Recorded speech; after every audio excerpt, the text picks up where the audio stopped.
Hello, everyone. Today, we invite you to listen to a gentle yet heart-wrenching story, a beautiful love tested by cruel fate.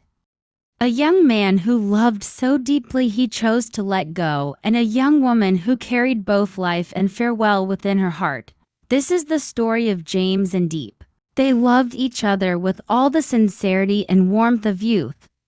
James, a successful businessman, the sole heir to a powerful corporation that bore his family name. Diep, a simple girl living by the smallest and most genuine things in life. They came from two different worlds, but love has never known boundaries of status or origin. Their love was not without hardship. But James was always the one to shield and protect Diep from every storm. He once said, "Even if the whole world turns its back on you, I will be the last one standing by your side." Yet he never expected that this time the storm would come from something love could not overcome: illness. Their love was not without hardship. But James was always the one to shield and protect Diep from every storm. He once said, "Even if the whole world turns its back on you, I will be the last one standing by your side." Yet he never expected that this time the storm would come from something love could not overcome: illness. That night, as Diep rested her head on James's shoulder, she whispered, "I think I've been getting weaker lately, but having you by my side makes me feel so safe." James gently held her hand tighter but said nothing. It felt as though hundreds of needles were piercing his heart. He smiled, but tears were already welling up in the corners of his eyes. Back home, James made a decision filled with hope: to sell the company, gather all his assets, and take Diep abroad for treatment. But he was met with the greatest obstacle of all: his family. His father, a man who had always seen the company as the pride of their family legacy, furiously dismissed the idea. "Have you lost your mind, James? You would trade generations of hard work for a girl? If you insist on this foolishness, then leave this house, but don't ever come back." His mother, gentle and composed, didn't oppose as harshly, but her eyes were filled with quiet sorrow. "I know you love Diep, but if nothing can be changed, then let her spend her remaining days peacefully and warmly by your side. After all, there may not be much time left." His mother, the woman who had always been calm and gentle, finally made a deeply compassionate decision. She would stand with her son and do something truly meaningful for Diep, not out of duty, but from a sincere and quiet love for the fragile girl fighting her illness. Though she had lived a life of luxury as the matriarch of a prestigious family, she didn't hesitate to leave behind the comforts she was used to and go to the modest little house where Diep once lived. She rolled up her sleeves and gently cleaned every corner, wiping away layers of dust as if trying to erase the pain Diep had endured. Hands that had only ever known fresh flowers and silk now patiently fed chickens and ducks, simple acts, yet filled with warmth. She went to the market herself, carefully choosing fresh vegetables and tender cuts of meat, then cooked humble meals, each dish filled with quiet affection. "She's so weak now to die. At the very least, when she comes home, she should feel loved and safe," she said softly while folding the blanket, her eyes glowing with tenderness and sorrow.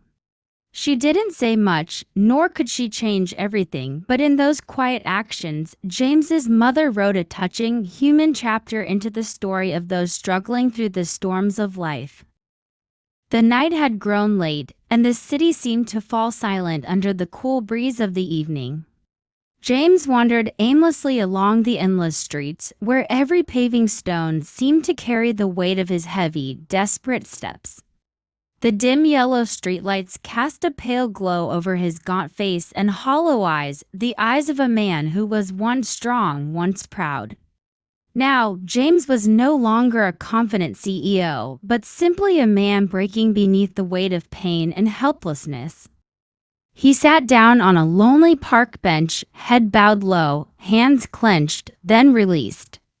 Tears fell silently, no cries, no sobs, just slow, steady drops, as if his heart itself were quietly shattering. He had tried so hard, but perhaps love alone was not enough. In the midst of his despair, a name suddenly surfaced in his mind: Dung. Dung, the man who had quietly stood behind Diep, never once giving up on his feelings for her, even after she chose James. Dung never competed, never demanded, but James knew deep down, if there was anyone who loved Diep sincerely and had the means to save her, it was Dung. James looked up at the night sky, tears trailing down and vanishing into the cold wind. His heart felt crushed between love and sacrifice. Could he truly step back? Could he give up the woman he loved most to another man just because that man might be able to save her? He felt like a loser, but maybe, just maybe, it was the only way Diep could still have a chance to live. Diep had no idea that being discharged from the hospital was not a sign of recovery, but a silent conclusion to a desperate medical effort. The hospital had done everything they could, but the illness was far too severe, beyond the reach of domestic treatment. To them, sending Diep home was a way to let her spend her final days in peace, surrounded by the one she loved most. James sat by her bedside, holding her hand.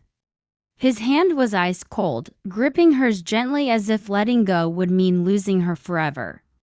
Inside him, a storm of emotions raged: anger at fate, pain from helplessness, and above all, fear. Fear of losing the girl he loved more than life itself. He looked at Diep, her clear eyes, her delicate face now gaunt yet still so softly beautiful. Then he turned away, quietly wiping away his tears. The car stopped in front of the small house where Diep used to live. Unlike its usual quietness, today there was someone waiting in the yard. It was James's mother, the once elegant woman of high status, now wearing a simple coat, holding a towel still dusted with a bit of flour. On the dining table beneath the porch, a warm meal had been carefully prepared, everything set with care and love. Diep felt a strange yet comforting sense of warmth. No more distance, no more walls of status or background. Just a mother opening her arms to welcome her daughter home in the weakest, most fragile days of her life. The meal passed in peaceful silence. Diep ate heartily, as if for the first time in a long while she could truly feel what it meant to be alive. But her laughter, her gentle words, only made James's heart ache even more. He watched her, overwhelmed by sorrow he couldn't put into words. After the meal, Diep, feeling tired, asked to rest in her room. James and his mother remained at the table, sitting quietly for a moment. Then she gently placed her hand over his, her eyes heavy with concern. "What will you do now, James? Her condition, I know it's not easy." James lowered his head, his voice low and weary, eyes red with emotion. "I'll do everything I can, whatever it takes. No matter the cost, I have to save her." His mother said nothing more. She simply gave his hand a soft, steady squeeze. She knew, from that very moment, her son was ready to face anything for the girl lying in that small room. The girl she, too, had begun to love like her very own daughter. Night fell, and the small house lay quietly amidst the rustling of trees outside the gate. After his mother had left, James sat alone in deep thought for a long time. Finally, he pulled out his phone, hesitated for a few seconds, then pressed the call button to ask Dung to come over and talk. Just over 20 minutes later, the beam of a motorbike headlight lit up the yard. Dung stepped off, his expression heavy, tinged with uncertainty. He hadn't expected James to call him, especially not at a time like this.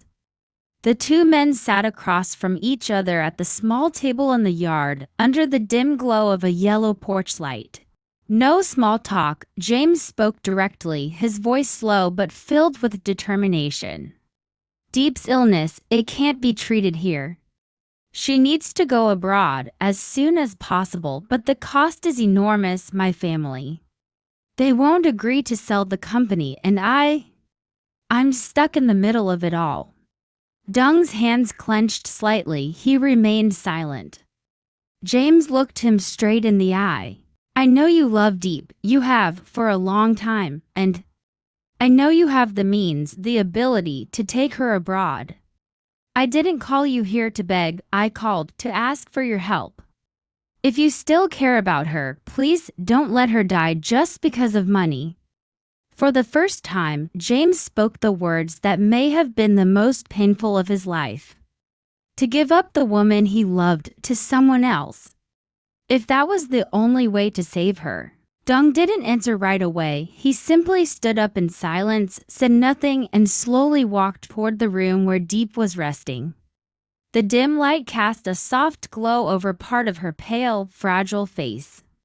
That girl once so strong, so radiant, the one who had broken his heart when he stepped back to let James have her, now lay there, so delicate it felt like even the lightest breeze could carry her away. Dung stood in the doorway for a long time, unmoving, then, quietly, he stepped inside. He bent down, his eyes absorbing every line of her face, the gently closed eyelids, the colorless lips, the strands of messy hair sprawled across the white pillow. A deep, aching sorrow welled up inside him. He wanted to reach out, to touch her face, to brush away the weariness etched on her forehead. But his hand hovered in midair, trembling, then withdrew, afraid to wake her, afraid to disturb the fragile sleep she so rarely found. Dung sat down in the chair beside her bed, not making a sound. He just sat there, silent, watching the girl he loved sleep like a weary angel fallen to earth. How many times had he dreamed of sitting beside her like this? But never in such heartbreaking circumstances. A while later, Dung stood up and stepped outside, where James was still waiting. He looked at James, his voice quiet but unwavering. "We have to take Diep abroad as soon as possible. I'll take care of the rest." James looked at him, eyes red and brimming. No words of thanks were needed. No need for either of them to step aside for love. Now, there was only one shared purpose between them: to save Diep. After a long pause, Dung looked at James and gave a gentle nod, as if he had finally reached a solemn decision. He stood up, brushed the dust from his pants, and said, "James, I'll head out now. I need to prepare a few things as soon as possible. We don't have much time left." Then he added, his voice steady but tinged with quiet urgency, "And you stay with Diep. Don't leave her alone, not even for a second. She's too weak now. Even if I'm the one handling the documents, the hospital fees, the flight, you still have to be the one who makes her feel safe, understood?" James nodded, eyes brimming red, his hand clenched at his side as if making a silent vow to himself. "I promise, no matter what happens, I won't leave her side." Dung said no more. He turned and walked away, his figure slowly swallowed by the peaceful yet heavy night. That night, in the small, quiet room, only the soft wind drifting through the window and Diep's faint breathing could be heard. James sat silently by her bedside, not stepping away for even a moment. He didn't sleep. He simply watched her thin, pale face still as gentle as the day they first met. In the stillness of the night, every passing second felt like a blade slicing through his heart. James bowed his head, fingers tightly interlocked, resting on the edge of the bed. His mind spun in endless circles, squeezing his chest with regret, helplessness, and guilt. Why couldn't I protect her completely? Why, even with all this love, am I powerless, sitting here watching her suffer day by day? Moonlight spilled gently through the window, bathing one corner of the room, as if trying to soothe the quiet wounds inside him. James looked up, eyes shimmering with tears, and whispered like a prayer, "Please, if there's any miracle out there, let her live. Even if I have to give up everything, I will." The night wrapped itself around the small room and James's heavy soul. No one knew what tomorrow would bring. But in that darkness, his love, though aching and powerless, still burned like a fragile candle in the storm, small, yet unwavering. Will that love be strong enough to overcome the cruel test of illness? Will fate smile, just once, onto hearts that have loved with everything they had? Stay tuned for the next chapter in this emotional journey. And don't forget to subscribe and turn on notifications so you won't miss a single moment of this moving story. Xin chào tất cả mọi người. Em cảm ơn mọi người rất là nhiều vì mọi người đã theo dõi hết video nha. Ở trong tập vừa rồi thì chúng ta đã thấy một tình yêu rất là đáng thương giữa Dung và Diệp. Họ đã yêu nhau rất là nồng nhiệt, nhưng mà không phải tình yêu nào thì cũng được chắp cánh, tình yêu nào cũng được thuận lợi. Tình yêu của họ rất đẹp nhưng mà phải vượt qua rất là nhiều khó khăn. Và liệu khó khăn lần này có làm chia cắt họ, và liệu Diệp có từ bỏ Diệp để đi với Dũng để có thể chữa bệnh, hay là Diệp sẽ phải từ bỏ Diệp để nhường cơ hội đó cho Dũng, để tạo cơ hội để cho Diệp chữa bệnh hay không. Và hay là sau khi mà chữa bệnh xong thì Diệp liệu có vì cái ơn huệ mà Dũng chữa bệnh cho mà chấp nhận ở bên Dũng hay không, thì chúng ta sẽ cùng theo dõi tiếp trong những phần tiếp theo để chúng ta có thể hiểu rõ hơn về tình yêu này của hai người nhé. Và mọi người nhớ là hãy đăng ký kênh cũng như là chia sẻ cho mọi người khác cùng xem video này nha. Xin chào tạm biệt mọi người và hẹn gặp lại mọi người.